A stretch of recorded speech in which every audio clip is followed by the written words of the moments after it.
So what we are going to see here are Moses' final words to the people of Israel. He is going to give them a blessing to each one of the tribes. But it's not simply a blessing, it is also a prophecy, and it is a reflection of what we saw previously with the birth of the patriarchs, each of the 12 tribes, the descendants of Israel. So it's kind of interesting, and it's more interesting the deeper you dive into it. I don't know how deep we'll get, but we'll see.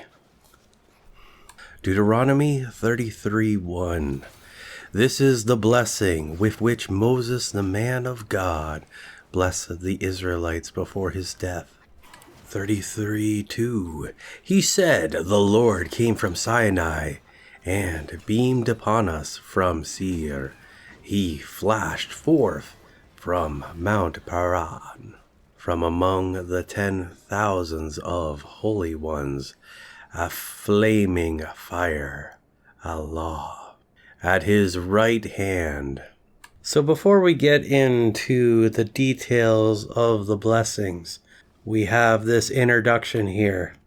So this verse here appears to be plotting out the journey that the Lord took with the Israelites. We know that Mount Sinai is the location in which they received the 10 Commandments. And we know that Mount Seir is the location that we encountered Balaam, as well as the descendants of Esau. Then we have Mount Paran, which is the location that the Ishmaelites went to dwell in.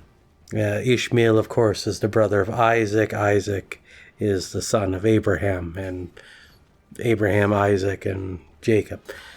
And this was also a location that during the wilderness wandering, Israel spent a great deal of time. Then we have the 10,000s of holy ones. This is not 10,000 holy ones, but 10,000s plural of holy ones.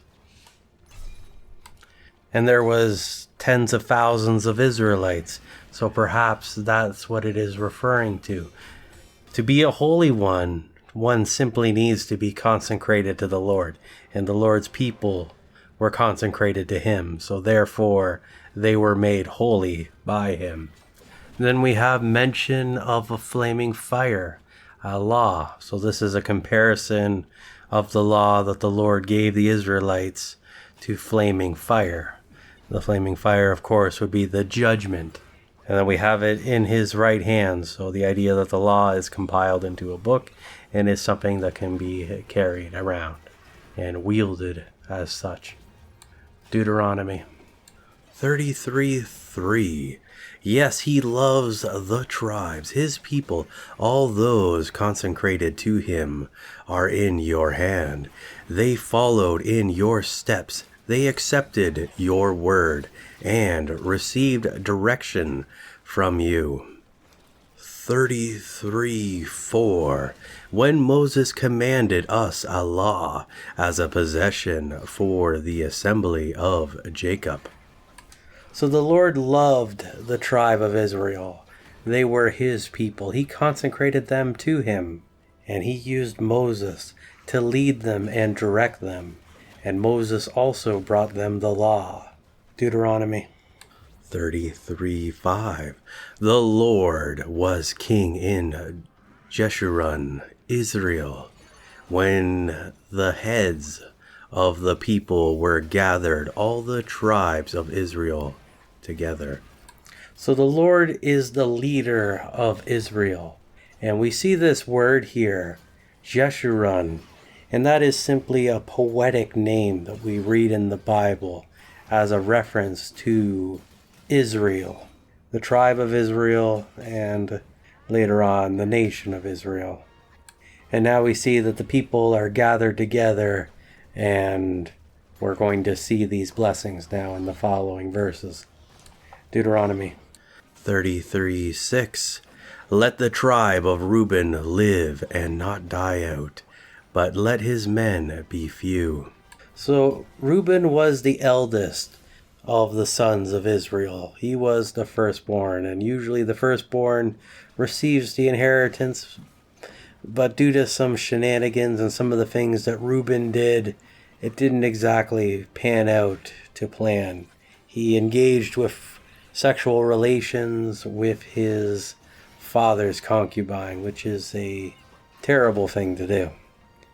This is the idea of uncovering the father's nakedness, and that is something that is prohibited in the law. And as his punishment, he lost his inheritance and thus was punished quite severely. The descendants of Reuben actually decreased in size during the wilderness wandering. They started out at 46,500, and at the end of the wilderness wandering, they were at 43,730.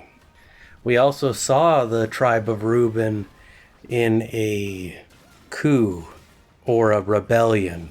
Dathan and Abiram were amongst the leaders of the rebellion, and that led to the deaths of many other people. So we don't really see Reuben in that great of a light. And the idea here is that they continue on, but maybe they're not a great and mighty tribe, that they're limited in manpower, because it seems like they just get into a lot of trouble. Deuteronomy 33:7. And this he, Moses, said to Judah, Hear, O Lord, the voice of Judah, and bring him to his people.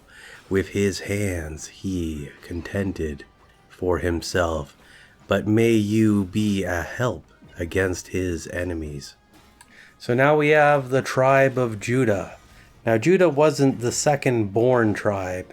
He was actually number 4. But when it comes to significance, it makes sense to have him next. The person of Judah prevented the brothers from slaying Joseph. He convinced them not to kill him. Instead, they ended up selling him into slavery in Egypt. When it came to the battles after they left Egypt, the tribe of Judah led the first battles. And when we get a little bit further into conquering the promised land, Judah is going to be a major participant in leading the battles. We are also going to see Judah become the kingly tribe. The royal line comes from the tribe of Judah. So it makes a lot of sense that we see the blessing that Moses is placing upon Judah to be one to assist them militarily. Deuteronomy 33:8. And of Levi he said, Your Thummim and your Urim, by which the priests sought God's will for the nation, are for your pious one, Aaron, on behalf of the tribe, whom you tried and provoked at Massah, with whom you contended at the waters of Meribah. 33:9. Aaron, who said of his father and mother, I do not regard them, nor did he acknowledge his brothers or openly recognize his own children, for the priest observed your word and kept your covenant as to their limitations. So the tribe of Levi is another significant tribe. They are the priestly tribe. Aaron, who was the older brother of Moses, was the first high priest. And after Aaron died, his son took over. It's a hereditary priesthood as well. This Thummim and Urim are tools that the priesthood would use to ascertain the will of God.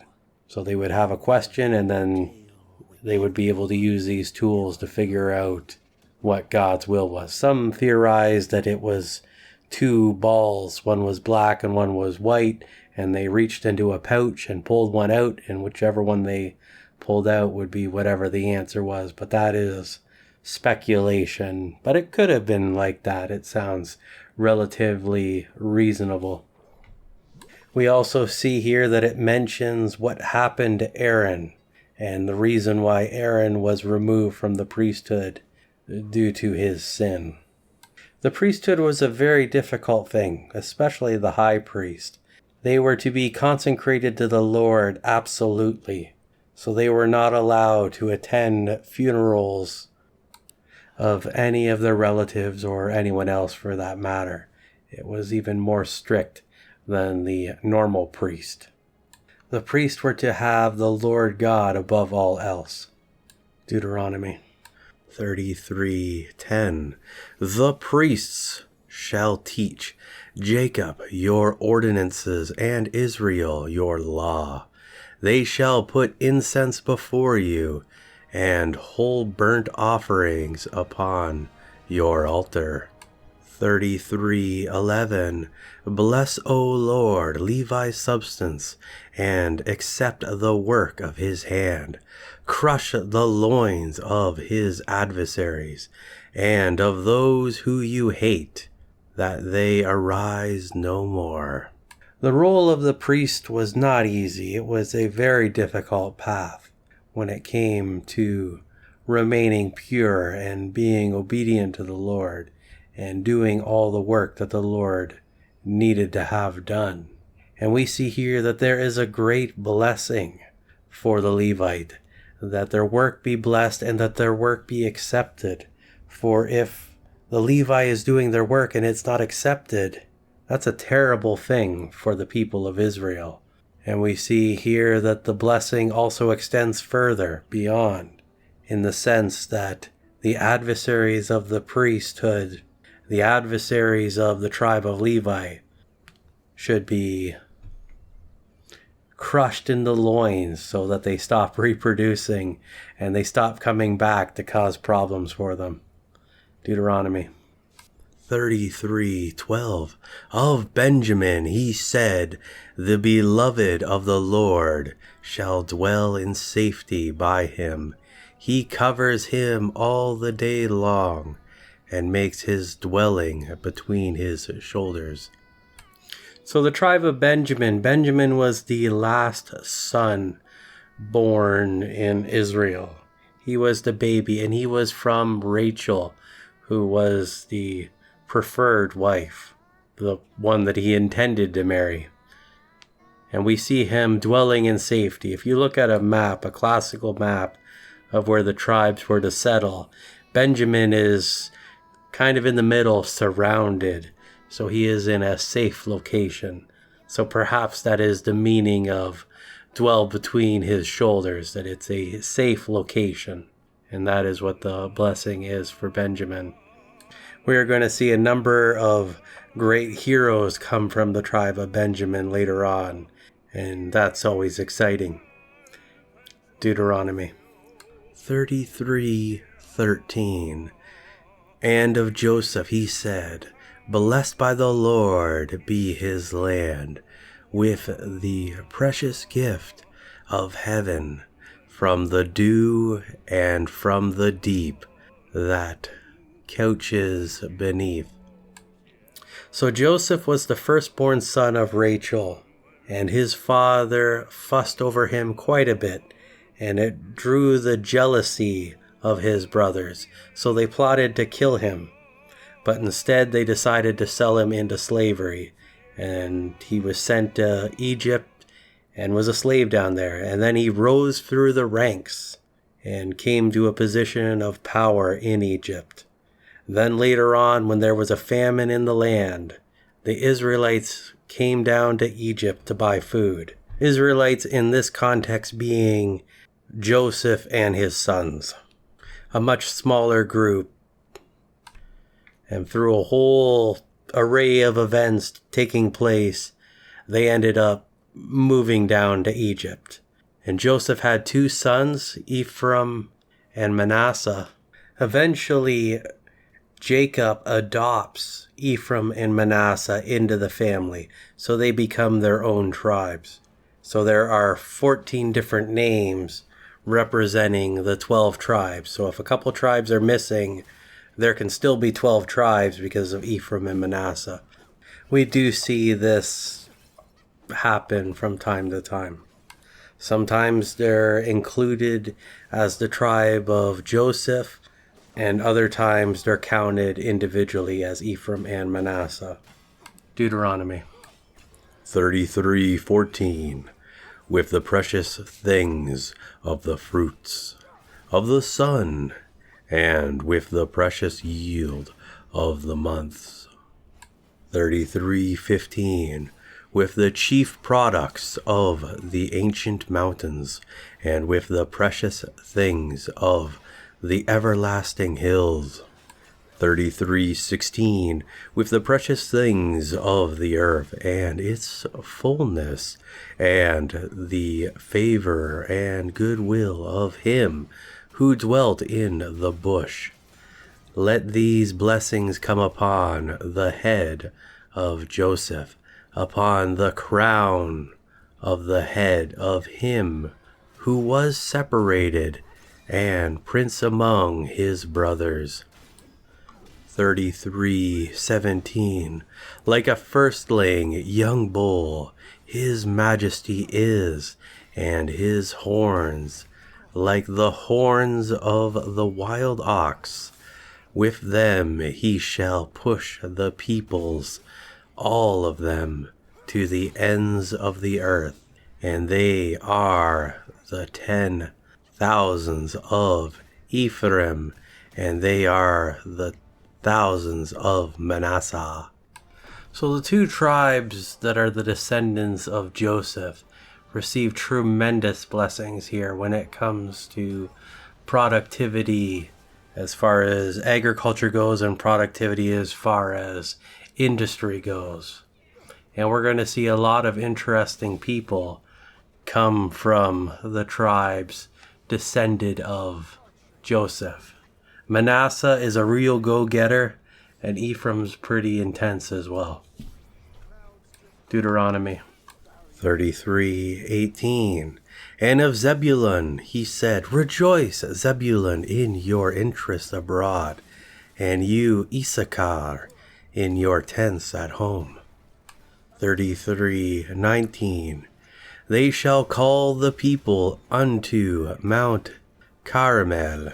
There they shall offer sacrifices of righteousness, for they shall suck the abundance of the seas, and the treasures hid in the sand.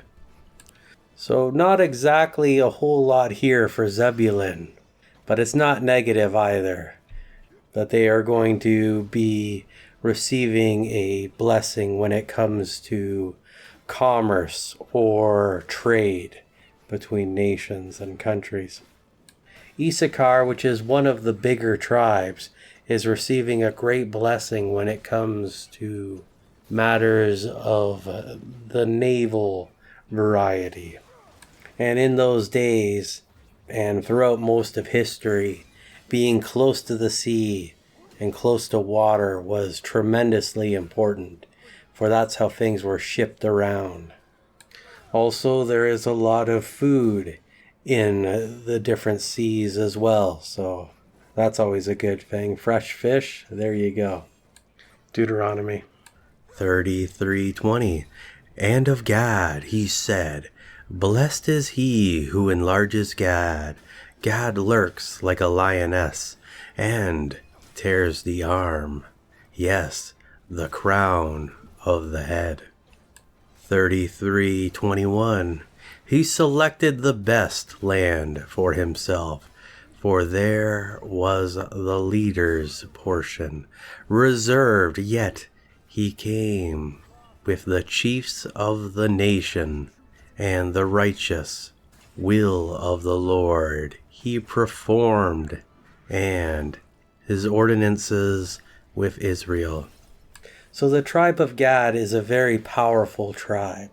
That's why we have the comparison here to a lioness, that they are very powerful warriors, and their military strength is very significant.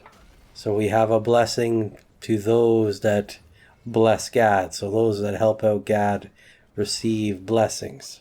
So it's beneficial to help Gad, and they have the strength to help out. So That makes a whole lot of sense. Gad is the 7th son, and his mother was Zilpah. Deuteronomy 33:22. Of Dan he said, Dan is a lion whelp that leaps forth from Bashan. So we see a very short blessing here for the tribe of Dan. First we see the comparison to a lion's whelp. So a baby lion, one that hasn't grown up and one that doesn't have the power yet. Not exactly the best imagery there. And we see this leaping. And we're not entirely sure what that means, but some theorize that it is the idea that Dan tried to settle in one location, found out there wasn't enough land there, so they moved to a different location that had more land. We will see more about this later on and perhaps come to a greater understanding of the tribe of Dan. Deuteronomy 33:23. Of Naphtali he said, O Naphtali, satisfied with favor and full of the blessing of the Lord, possesses the Sea of Galilee and its warm, sunny climate like the south. So Naphtali receives a pretty nice blessing here, and they are going to possess the land near the Sea of the Galilee, a nice sunny place for them to dwell. Naphtali is the 5th son of Jacob and the 2nd born to Rachel's handmaid Bilhah, and he is the full brother of Dan. Deuteronomy 33:24. Of Asher he said, blessed above sons is Asher. Let him be acceptable to his brothers, and let him dip his foot in oil. 33:25. Your castles and strongholds shall have bars of iron and bronze, and as your day, so shall your strength, your rest and security be. So we see that Asher is to receive quite the blessing here. We have the dipping the foot in oil. Now this was a symbol of wealth, that they would possess rather large amounts of olive oil, and that was a very valuable commodity at the time. And we have the castles and the strongholds being built to a high standard, so that would be very expensive as well. And they are going to dwell in the northern portion of the land, around Mount Lebanon, to the area of the Mediterranean. Suppose it should also be mentioned that if they have a need for these strongholds, that means that they are in an area that is prone to attack. So we are now done with the portion where Moses goes through the list of the tribes, but he does not mention the tribe of Simeon. So the tribe of Simeon is not receiving a blessing from Moses. When Jacob was dying, he pronounced a curse on Simeon, that they would be divided and scattered. And during the wilderness wandering, they decreased in size by 1/3. On that note, it's quite interesting to look at the blessings or the final words of Jacob when he was dying and what he said to each of the tribes, in comparison to what Moses has blessed the tribes with. Deuteronomy 33:26. There is none like God, O Yeshurun, Israel, who rides through the heavens to your help, and in his majestical glory through the skies. 33:27. The eternal God is your refuge and dwelling place, and underneath are the everlasting arms. He drove the enemy before you and thrust them out, saying, destroy. 33:28. And Israel dwells in safety, the fountain of Jacob alone, in a land of grain and new wine. Yes, his heavens drop dew. So now that Moses has finished blessing the individual tribes, I'm sure the descendants of Simeon were there wondering when their turn was, but it never came. So now Moses is focusing on the Lord again. So first he's focusing on the uniqueness, the specialness of the Lord. That not only is he unique, but he's majestic as well. Then we have the eternal nature of the Lord, and that he is a refuge. We have the power of the Lord, able to protect and drive away the enemies and destroy the enemies.